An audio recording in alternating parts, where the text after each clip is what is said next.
اللهم انصرهم في فلسطين اللهم انصرهم في فلسطين اللهم احفظ المسجد الأقصى আল্লাহর কাছে এই কাতর ফরিয়াদ স্বয়ং কাবা শরীফের মসজিদুল হারামের ইমামের। তিনি ফিলিস্তিনের মানুষের জন্য কাতর কণ্ঠে দোয়া করছেন। তার মোনাজাতে হাত তোলেন হাজার হাজার মানুষ, কান্নায় ভেঙে পড়েন তারা। اللهم انصرهم في فلسطين واجعل لهم من كل هم فرجا ومن كل ضيق مخرجا।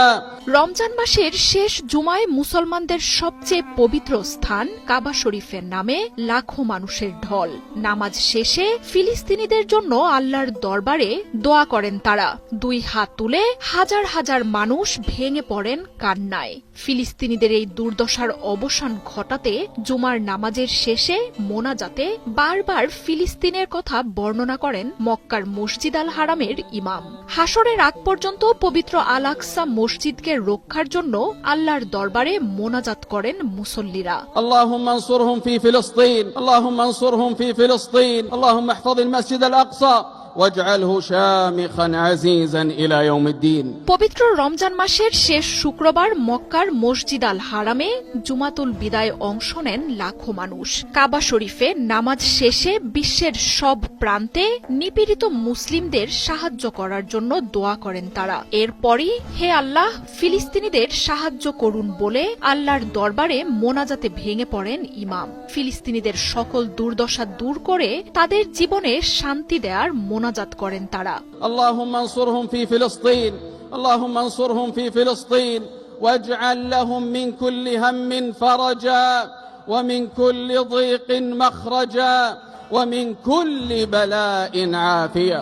কাবা শরীফের এই মোনাজাতে আল আকসা মসজিদ রক্ষার জন্য আল্লাহর কাছে প্রার্থনা জানান মুসল্লিরা।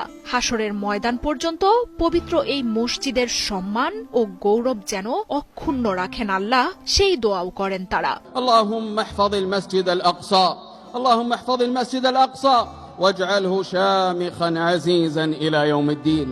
ফিলিস্তিনের ভূখণ্ডে ইসরায়েল প্রতিষ্ঠার পর থেকেই নিজ বাসভূমিতে চরম হত্যা নির্যাতনের শিকার হচ্ছেন ফিলিস্তিনিরা। তবে 2 বছর ধরে ইসরায়েল যে অবিশ্বাস্য বর্বরতা শুরু করেছে তা আগের সব নিষ্ঠুরতাকেও ছাড়িয়ে গেছে। 1.5 লাখের বেশি মানুষ প্রাণ হারিয়েছেন অঞ্চলটিতে। গাজা পশ্চিম তীর কোনো অংশই রেহাই পাচ্ছে না ইসরায়েলের হামলা থেকে।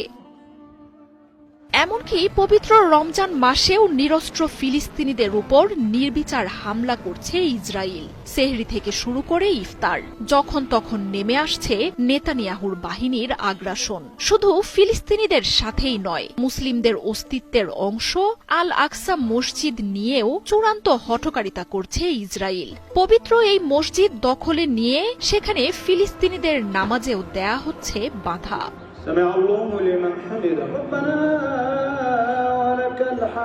ফিলিস্তিনিদের সাথে এমন নৃশংসতা কাঁপিয়ে দিয়েছে বিশ্বের প্রতিটি কোণের মুসলমানদের অন্তর। বিশ্বের তাবৎ শক্তিশালী দেশগুলো এমন নির্যাতনে চুপ করে থাকায় আল্লাহর দরবারে সেই বিচার আর ফিলিস্তিনিদের দুর্দশা লাঘবের মোনাজাত করছেন বিশ্বের প্রতিটি মুসলমান।